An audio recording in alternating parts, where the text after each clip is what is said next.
Well, I mean, I'll speak as I can for them. You know, we've all been touched by Nottingham Forest in one way or another down the years. You know, me as an apprentice young pro trying to find my way.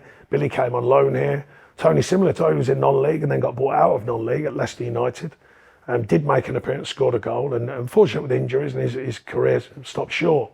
And then Woney and Stoney really speak for themselves. You know, Woney for his longevity at the club and his performances, but also Stoney, but for a different way. He did had that real burst, come through 3 broken legs at Nottingham Forest. You know, people forget that. And then went on and played to England and made the club a lot of money in that period. So, you know, a mixed group of people, but all been touched by Nottingham Forest down the years. And I think it's important. We don't rely on the history of the club, by the way, but we're well aware of it. We're well aware of the people, the fans, what it means to the club. And to get it back to somewhat what it was in them days, or certainly in the 80s, not just Brian Clough, by the way, I'm good friends with Frank Clark and the like. I've done a great job here down the years, and many others. Go and see the legends when I can, you know, and say hello to them, and I've enjoyed that.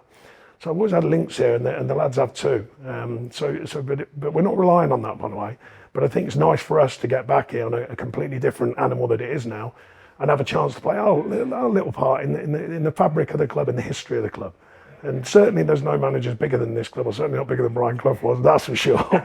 I don't think anyone would dispute that.